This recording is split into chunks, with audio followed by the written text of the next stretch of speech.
Greetings everyone, this is Vice the Determined speaking, and I'm going to do a quick video here, keep it under 10 minutes, for something new we're starting where we basically talk about our different shopping experiences and stores that we would recommend for one reason or another. And today we'll be talking about playasia.com, www.play-asia.com. And it's good to still spell it out because some people have certain disabilities or the like where they might not be able to see it so they can still hear it. And the reason I am doing this today is because a lot of people ask me, well, hey Vice, where do you get your games and stuff like that? Where do you get WonderSwan games? Where do you get this? Where do you get that? And I would like to discuss one of the people that we've been using for a really long time, and one of the first people we've really been using has been PlayAsia. Since websites, I don't know if people are familiar with it, there was a website called Liksang, Liksang, back when that was still around. So yeah, PlayAsia's been around for a really long time, but let's go over the different things. They got auction house, books, digital codes, lifestyle, movies, music, toys, game guides, other systems, classics, Sony, PSP. They got a lot of stuff here. And then their weekly specials, you can see $6.99 for Dragon's Dogma and different stuff like that. So they have some nice pricing on some stuff. You just gotta look around like you would in any store. And then this little box up here, it basically has different deals or different announcements and specials that go on. But let's start with the auction house because I believe that's a newer feature to PlayAsia. And if you see here, closing auctions, new auctions, they don't have a lot of auctions listed at one time. I don't know the specific reasoning for that, but I can give you what I think and what my reasoning would be. If you go to eBay and you see sellers with thousands upon thousands of items ending at the same time, like some of the really big auction sellers, I guess if you want to call them that, they'll have a couple pages of stuff where it'll sell for decent amounts, and then you'll have pages upon pages where people put one bid on something and then hundreds, maybe even thousands of items go unbidded on, with the exception of the first bid, and end at 5 cents, $10 and stuff like that. And in that regard, businesses lose a lot of money. So by putting a few items out at a time, it's kind of both fair to the business and the consumer. But that's my reasoning for that. Now let me go to the classics. Sony, Nintendo, Sega. Down here you got Neo Geo Pocket, WonderSwan, two of my favorite lesser known handhelds, FM Towns, PCFX. So they have quite a lot of variety. And now a quick blurb about Sega. I like that PlayAsia is one of the people who sell some of the post Dreamcast games, and I say post Dreamcast just because some are familiar with the term, but I don't like to say it anymore because the fans really do work hard to keep the system alive, and there's a lot of indie works and the like to where the Dreamcast is still very much alive. I used to be against that whole train of thought, but now I'm more receptive and more open. And Ghostblade, I've seen some quick snippets of that game. It looks pretty cool. You got limited edition. Stormwind, we've recorded that and have a video of that in our channel. That is a pretty awesome game in my opinion.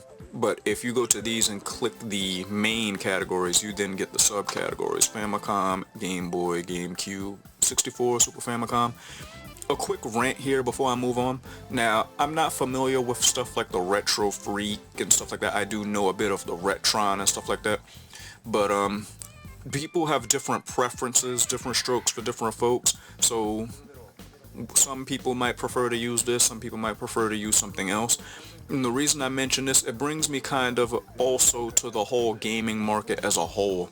Like, some people will say certain things are expensive and the like, and oh, you know, I'm not trying to pay more than retail for a really old game. And my whole thing is, many people who say that stuff, they're collectors, man. They're trying to play it off like they're not collectors. They want something for nothing, and basically they want to later brag about, hey, I got this, and like from an old lady, did I do good or did I score and stuff like that. But want to say, oh, I'm not going to sell it, but then later go on and sell it for top dollar. I hate hypocrites and douchebags like that. They come in both sexes, obviously. Those people know who they are. if you don't like the prices of the way the current market is, my old lady and well, not my old lady, excuse me, my folks back when I was a kid even told me, and they know nothing about games, 20 years from now, games are going to be really expensive, right? That time is now, for better or worse, so quit being salty. As gamers say, get good. There's a lot of different alternatives and different ways to shop to find what you need. But don't be a hypocrite and a douchebag saying you're not going to pay above retail for stuff and then you know you're going to sell it. I haven't met a person yet who hasn't sold anything for one point or one reason or another in their life. I mean, I've never met that person yet. So, and usually when they sell it, they want top dollar. They might sell a few things for less than normal, but for the most part, depending on the circumstances, if they can get top dollar for it, they want top dollar for it. And I don't hate that. I mean, that's just a human thing more than anything. I mean, some people, if you want what you want. But don't be a hypocrite about it. I really can't stand that. Those people know who they are. But anyway, real quick, because I spent too much time on that, I'm gonna click Super Famicom games. Now you can see some of the prices on this stuff is pretty high, but if you're not sure about something, like me, ask. Speak with a customer service representative. Don't be a douchebag about it. I mean, is such a thing as being a good customer and then having good customer service, just like there's having bad customer service, and you have bad customers who deliberately go into places and act like a douche trying to get something for nothing. And once again, those people know who they are. But if you send them a reasonably polite, professional email or whatever and shoot them over, you'll be surprised to find what some people will be willing to do for you. I mean, kindness and just consideration goes a long way. But Dark Half and these are pretty decent prices on stuff. They have so many items on PlayAsia, it wouldn't surprise me in the least to say that they just don't keep up with this stuff, which is why I suggest just sending them a message. Be like, hey, such and such might have this for such and such. Can I get it for such and such? And you won't know anything unless you try it. And now, let me jump to WonderSwan real quick. With PlayAsia, when I was first starting out, I would buy WonderSwan games from them because it's also good to shop at PlayAsia because of their selection and the different items they have. If you're starting out or you're new to a platform or system, PlayAsia can be a good way to go to get some games for reasonable prices. Like they have the Final Fantasies and they have Anchorfield and I'm not gonna say that right now, but Mobile Suit Gundam, different games like that. So it also helps to start people off. And let me jump to one more thing because I'm trying to keep it under 10 minutes. PSP. Okay, perfect example. I bought Heroes Fantasia back when it was brand new, the limited edition, for way cheaper on PlayAsia than it was selling on eBay. People wanted to sell Heroes Fantasia to LE for over $200 on eBay, and that's before shipping. So, when it comes to certain import items and newer items too, PlayAsia can be good for that. And then you can check out with PayPal. And I'm a sucker for these big box games. I just like LEs. I mean, some people feel they're unnecessary, and that's cool. But I like them because I feel like I'm getting more for my money, especially since some LEs, like you can see this right here, $38.99. That's not bad at all, in my opinion. And you figure a brand new game costs anywhere from $55 to $65. If you're getting an LE for $50, you're just getting more stuff for the same amount of money. So I mean, in my opinion, it's like, why not, right? Some budget games or some, as some people would say, niche titles still get away with selling for $55 and $60, and they don't give you anything extra. Now the last thing, the Trustpilot score, like I said, well, I may or may not have said it, I'm just trying to speed things up.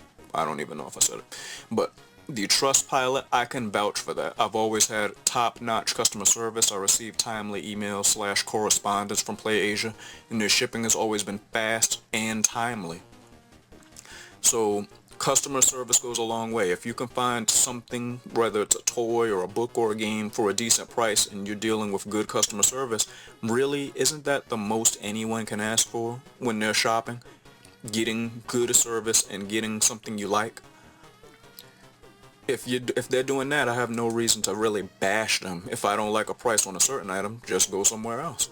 because I know they're going to have good prices on some stuff than, you know, other places. Not even Walmart has the best deals on everything. So once again, this is Vice the Determined speaking. Thanks for watching, guys and gals.